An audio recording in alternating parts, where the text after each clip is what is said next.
EDO.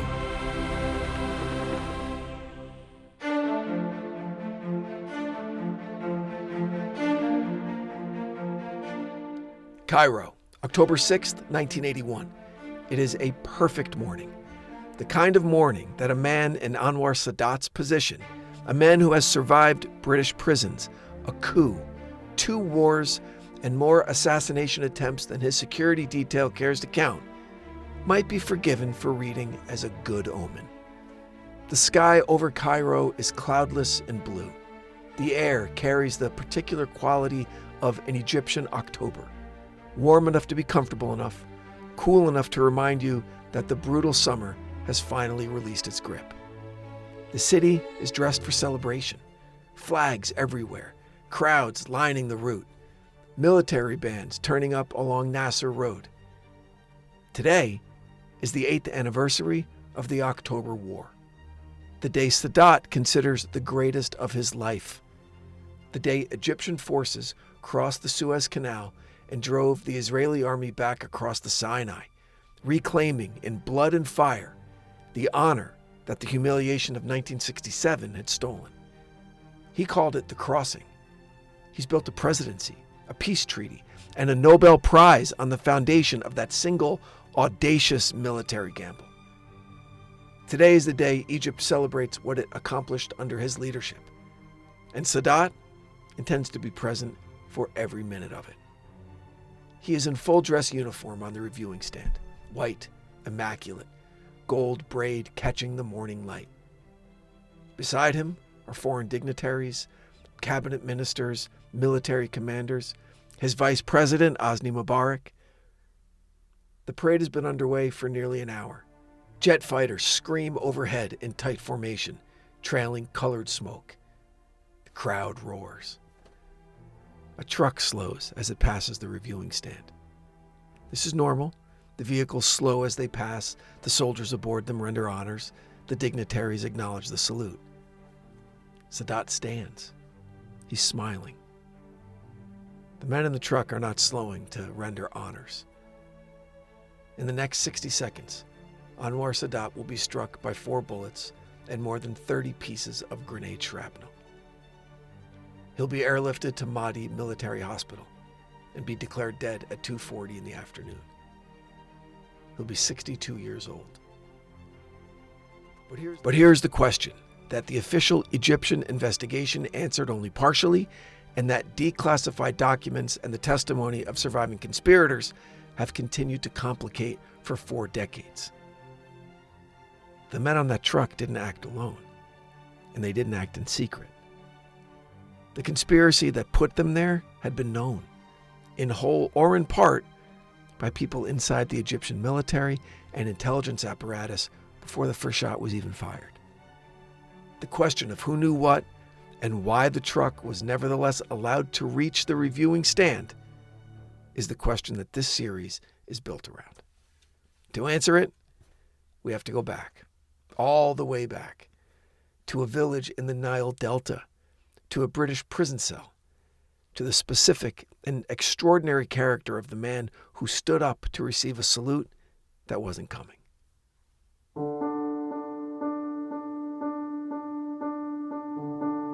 Welcome back to the Ides of April. You're listening to The Parade, the Assassination of Anwar Sadat, Episode 1, The Hero's Welcome. And if you enjoy historical storytelling like this, please follow the podcast wherever you listen, and find us on social media and YouTube, where we post extended content and source material. It costs nothing, and it means everything. Now, on with the story. Chapter 1 begins now. The prisoner who would be Pharaoh. Shakespeare in Julius Caesar gives us a line that has outlasted almost everything else in that play. Cassius, trying to radicalize Brutus, tells him, "The fault, dear Brutus, is not in our stars, but in ourselves, that we are underlings." It is at its core an argument about agency, about the refusal to accept the world as given, about the conviction that a single, determined man willing to act while others deliberate can bend the arc of history toward his own vision of what it should be. Anwar Sadat believed this about himself with an intensity that was, depending on your perspective, either visionary or dangerous. I mean, probably both. He believed it in the village of Met Abu al-Qam in the Nile Delta, where he was born in 1918, the son of a minor government clerk and a Sudanese mother, in a mud brick house in a country that had been occupied by foreign powers for so long that occupation had begun to feel like the natural condition of things. He believed it as a young man in Cairo, where he had come to attend the Royal Military Academy, the first class that admitted students from outside the Egyptian aristocracy, and where he encountered, for the first time, other young men who shared his conviction that Egypt's humiliation was not written in the stars. It was written by men, and it could be rewritten by men. He was radicalized early and thoroughly. The British occupation of Egypt, which had persisted in various forms since 1882, was the defining political fact of his formation. He did not experience it abstractly as a policy disagreement or an ideological position.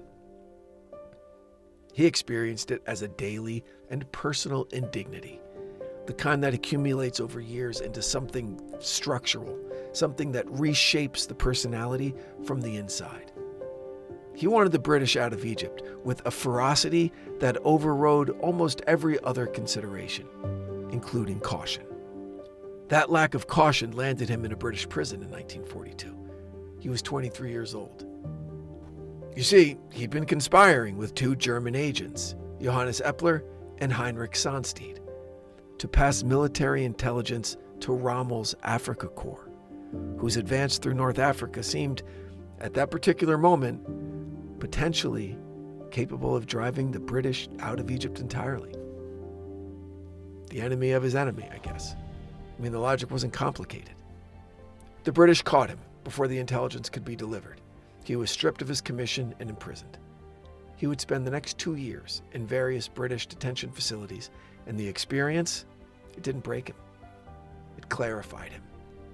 In his autobiography, written decades later, he described his prison years as the period in which he discovered who he actually was, when the external noise of ambition and performance was stripped away, and what remained was something harder and quieter and more certain. He read obsessively. He thought.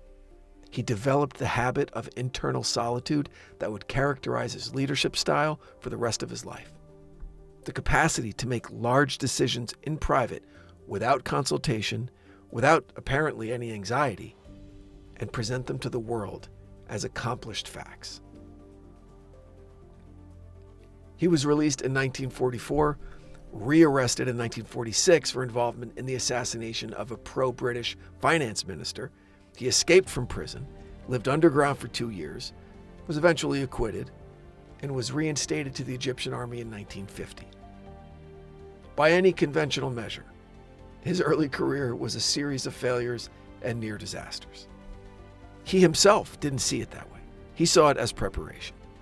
Every prison, every setback, every year of obscurity was, in his accounting, the making of the man who would eventually stand on that reviewing stand in full dress uniform and watch Egyptian jets streak across a Cairo sky.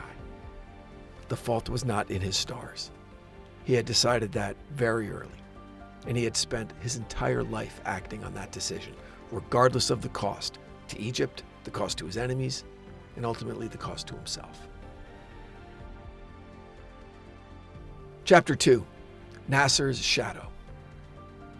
On July 23, 1952, a group of Egyptian military officers led by General Mohammed Naguib and organized by a charismatic colonel named Gamal Abdel Nasser overthrew King Farouk and ended, at a stroke, the constitutional monarchy that the British had spent decades constructing as a mechanism of indirect control. The Free Officers' Revolution, as it came to be known, was the culmination of years of organizing inside the Egyptian military. A conspiracy conducted in plain sight by men who had concluded that the civilian political class had neither the will nor the capacity to deliver the national dignity that Egypt required. Sadat was one of them. He had been part of the Free Officers movement since its earliest formation, connected to Nasser through the tight network of young military men who had shared the same humiliations, the same British prisons, the same fury at the condition of their country. He was the man who announced the revolution on Cairo radio at 7 a.m. on July 23rd. His voice, calm and deliberate, informing Egypt that the old order was finished. And then, for nearly 2 decades, he largely disappeared into Nasser's considerable shadow. And this is worth dwelling on, because it shaped Sadat in ways that only became visible much later. Nasser was a figure of almost overwhelming political charisma, the architect of Arab nationalism, the man who nationalized the Suez Canal and faced down Britain, France, and Israel simultaneously, who became the symbolic center of a pan-Arab dream that stretched from Morocco to Iraq. Sadat was his vice president, his loyal and reliable lieutenant, the man who showed up when required and receded when not. Egyptian political insiders referred to him, not entirely kindly, as Nasser's poodle. He was considered a man of limited independent vision, useful for the tasks assigned to him, but unlikely to amount to much on his own. When Nasser died of a heart attack in September of 1970, Sadat was elevated to the presidency almost by default. The real power brokers of the Egyptian state, the intelligence chiefs, the senior military commanders, the Arab Socialist Union apparatchiks, they looked at him and saw someone that they could manage. They miscalculated, comprehensively. Within 18 months, Sadat had outmaneuvered, arrested, or exiled virtually every political figure who had assumed that they would be controlling him. He called it the corrective revolution. His opponents, they called it a coup, but either way, by 1971, Anwar Sadat was the unambiguous ruler of Egypt. And he was already thinking about something that nobody around him fully understood yet. What's in a name? Shakespeare asks this in Romeo and Juliet. That which we call a rose by any other name would smell as sweet. Sadat understood, with the instincts of a man who had spent years being underestimated, that names, reputations, legacies, the stories that history tells about the powerful, they're not incidental to leadership. They are the substance of it. Nasser had built his legacy on defiance, on the Arab street, on the romance of resistance and revolution. Sadat was going to build his on something more durable and more dangerous. Results. The results came on October 6, 1973. The Yom Kippur War, the October War as the Egyptians call it. This was Sadat's masterpiece and his masterstroke. Coordinating with Syrian forces, Egyptian troops crossed the Suez Canal in a massive surprise assault, overwhelmed the Israeli Bar-Lev defensive line, and advanced into the Sinai Peninsula that Israel had held since 1967. The military gains were eventually reversed.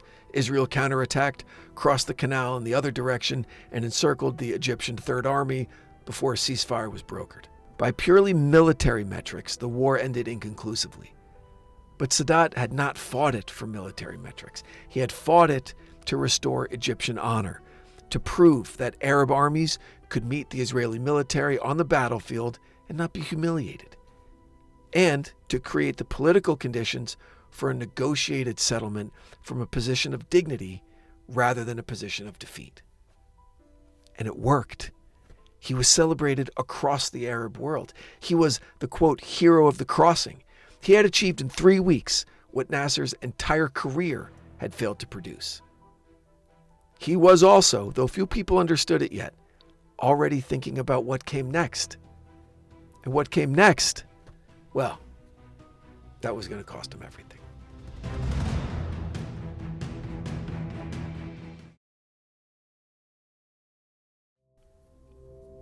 Chapter 3, the handshake that broke the world. In November 1977, Anwar Sadat did something so unexpected, so operationally audacious, so completely without precedent in the history of Middle Eastern politics, that many of the people who watched it happen on live television assumed that there had been a miscommunication or a translation error. He flew to Jerusalem. He landed at Ben Gurion Airport. He shook Menachem Begin's hand. He addressed the Israeli Knesset. He told them, in Arabic, that he had come in the name of peace and that he believed peace was possible. No Arab head of state had set foot in Israel since its founding in 1948. The political consensus of the Arab world, enforced through the Arab League, through bilateral agreements, through decades of war and boycott and non-recognition, was absolute. Israel did not exist as a legitimate state, and any leader who treated it as one was a traitor to the Arab cause. Now, Sadat knew this, of course. He had been part of that consensus his entire political life. He flew to Jerusalem anyway. Shakespeare's Macbeth contains a line that Sadat might have recognized in himself by this point. Standing at the point of no return, Macbeth says, "I am in blood stepped in so far, should I wade no more, returning as tedious as go over." Sadat was not a murderer, but he understood the logic of irreversibility. He knew that the moment his plane landed in Tel Aviv, he had crossed a line from which there was no return. The Arab world would not forgive him. His regional allies would not protect him. He was trading the safety of consensus for the possibility of something larger, and he understood the trade completely. The 13 days at Camp David in September 1978, Sadat, Begin, and Jimmy Carter, locked in the Maryland mountains in a negotiation that nearly collapsed a dozen times, produced the Camp David Accords. Israel would return the Sinai Peninsula to Egypt. Egypt would recognize Israel's right to exist and establish full diplomatic relations. The two countries would sign a formal peace treaty. It was, by any measure, a diplomatic achievement of the highest order. Sadat and Begin shared the Nobel Peace Prize. Carter called it a miracle.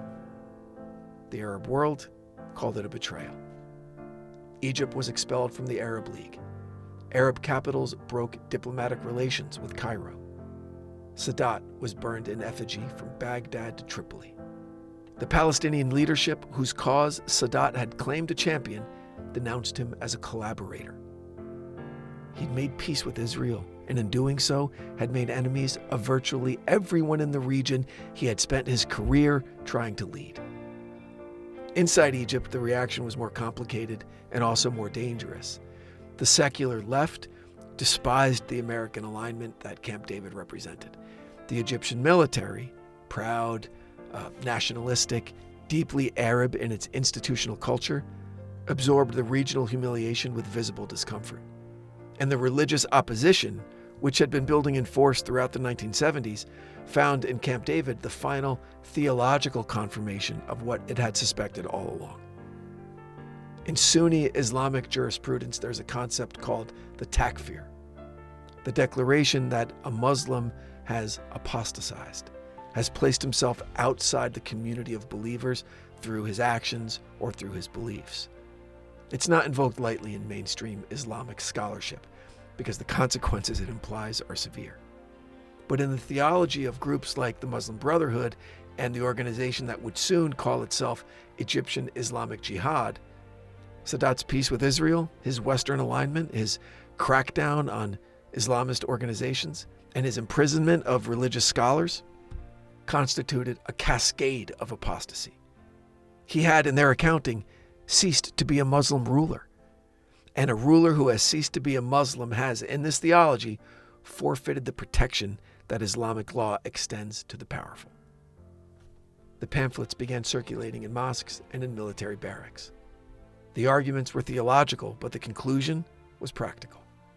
A small, disciplined, deeply motivated cell of men inside the Egyptian military read those pamphlets and began to plan. And they didn't plan quietly, and they didn't plan entirely alone. And the people who should have stopped them did not. Sadat once said, And it really is one of the more remarkable things any head of state has said publicly in the 20th century. That he who cannot change the very fabric of his thought will never be able to change reality. He meant it as a statement of personal philosophy, a description of the inner work that genuine leadership requires. He had changed the fabric of his own thought, painfully, and at enormous cost, from the man who conspired with Nazi agents to drive out the British, to the man who flew to Jerusalem and shook the hand of Menachem Begin. The tragedy is that the most consequential change he produced was in the men who hated him, because he changed their thinking too.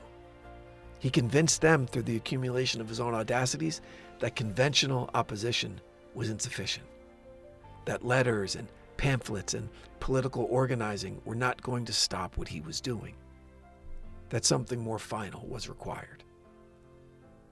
He changed the fabric of their thought, and they changed the fabric of his world.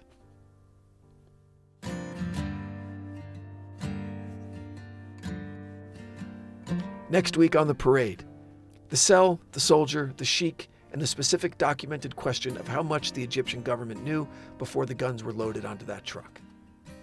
That's episode 2 of The Parade, next week on the Ides of April. Until then, stay safe out there. The Ides of April is an EVO production, recorded live at Bel Air Studios in Los Angeles, California. For the Ides of April, I'm your writer and host, Brandon Morgan.